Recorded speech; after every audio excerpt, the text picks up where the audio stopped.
Joyeux Noël, Splat! Aujourd'hui, chers élèves, nous allons lire ensemble ce livre-ci. Je voudrais simplement t'aviser que quand nous allons faire sonner cette cloche, cela veut dire que nous changerons de page. Maintenant, débutons la lecture.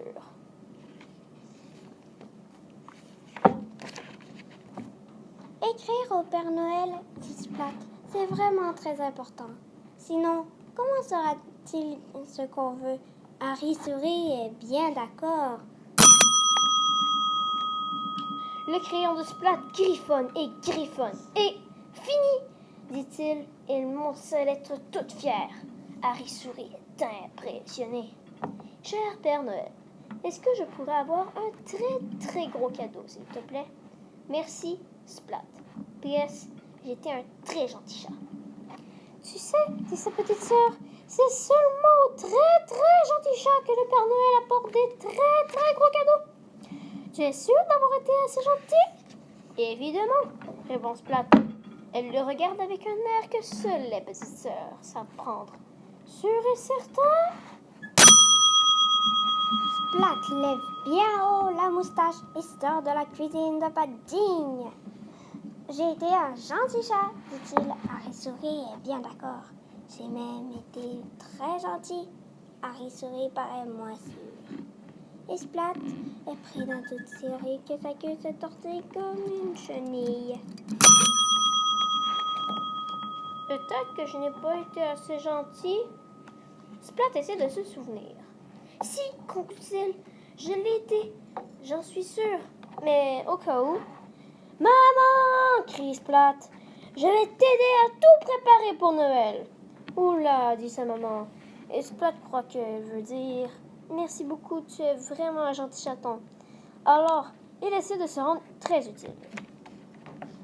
J'ai lavé la vaisselle de Noël, maman, dit Splat. Merci, dit sa maman, mais elle n'était pas sale. Je sais, mais je l'ai lavée quand même, parce que je suis un très gentil chat. Ça y est, maman, dit Splat. Le sapin de Noël est décoré. Mais il était déjà décoré, s'étonne sa maman. Oh, pas assez, dit Splat. Mais maintenant le voilà. Il est parfait.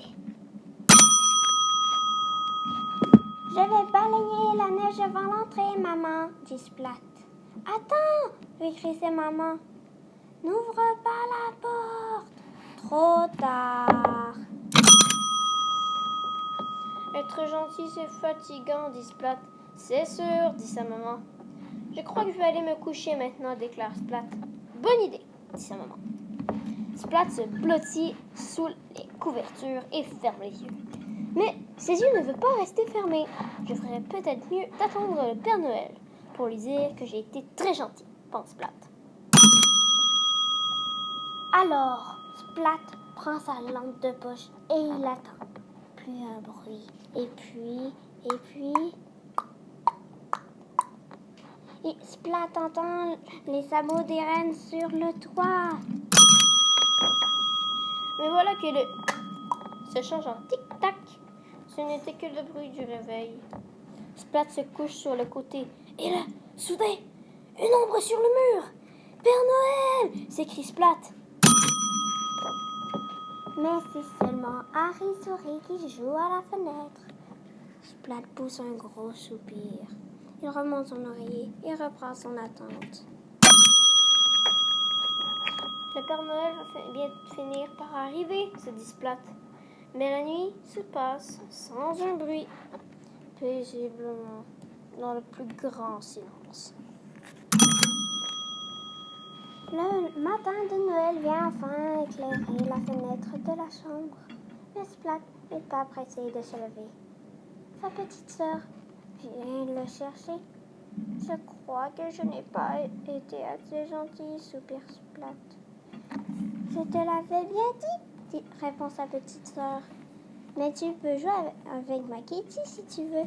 Merci, dit Splat d'une voix minuscule. Sa petite sœur entraîne Splat dans l'escalier. La maison est beaucoup trop silencieuse.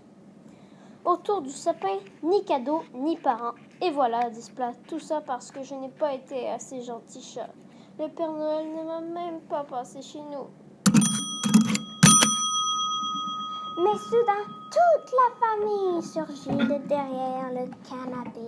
Joyeux Noël, Splat! Et ses parents soulèvent un gros paquet, rien que pour Splat. C'est le plus beau cadeau de Noël que j'ai reçu de toute ma vie, s'écrie Splat. Et voilà, c'est la fin du livre. Mais j'ai une petite question à te poser maintenant. À ton avis, qui avait-il dans le cadeau de Splat?